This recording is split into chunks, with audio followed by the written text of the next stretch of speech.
How y'all doing? This is Rob Burnham, aka Preacher Man R&B, and this is another episode of Retro TV 91. This time I'm doing another episode of movie reviews. This time I'm reviewing the Wyatt Earp movie. And I like this version of the Wyatt Earp story a little bit better than Tombstone, because it actually shows Wyatt Earp's whole life. And it starts off with Wyatt trying to run away and join the army to be with his brothers. And his father stops him. Well, his brothers show back up. And what happens is the oldest brother that becomes a sheriff and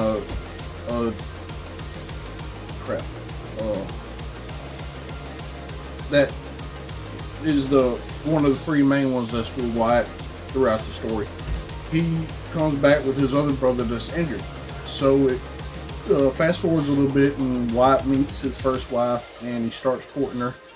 And they wind up getting married and getting pregnant, and she winds up having typhoid fever, I believe is what it's called, and she winds up dying. Well, Wyatt burns down the house, leaves, starts drinking whiskey hard, becomes a drunk, steals a horse. His father comes in, or his grandfather, one of the two, comes in because he's a judge and gets Wyatt out of jail and tells Wyatt to never come back to Kansas ever again.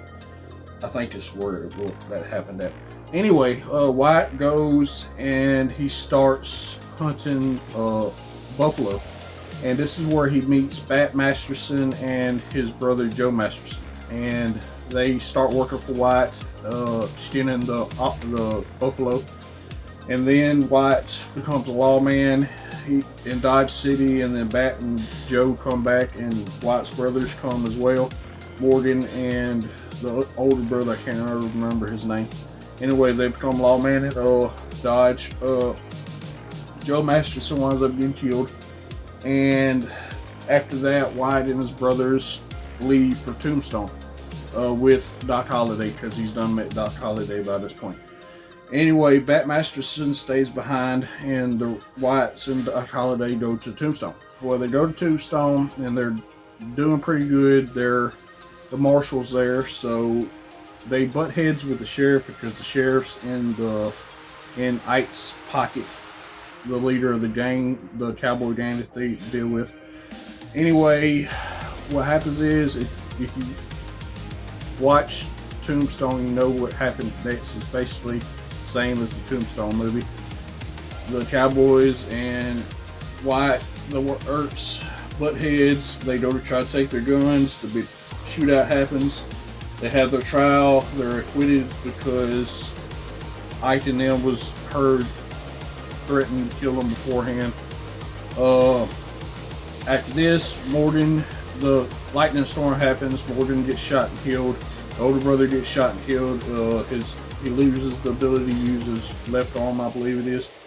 And then Wyatt and his younger brother that shows up, the very younger brother, the youngest, they take Morgan's body and the other two brothers and their wives to California on the train. Wyatt and them get off at Tucson because Ike and them's going to ambush them, and Wyatt's able to kill one of the guys. Ike gets away with Johnny Ringo. At the end of the movie, they come to this cavern. It's kind of different than the Tombstone movie, but they go into this canyon, and Johnny Ringo and them trying to ambush them. And Doc Holliday winds up killing Johnny Ringo. And after this, it flash forwards again to when Wyatt Earp's very old, and Tommy Two Hands, I believe, his nephew, asks Wyatt about the story about his uncle, and tells him the version that everybody knows. And Wyatt says that people say it happened different from that. And other than that, that's all we have. If y'all ever watched the Wyatt Earp movie, what did y'all like about it? As always, Rob Burnham, aka Preacher Man R&B Sunday Night. Guys, GG's awesome. Spend an episode of Retro TV. Retro Land Comics. I can't remember if I said Retro TV 91 in the beginning of this or not, but it's Retro Land Comics. As always, see y'all next time.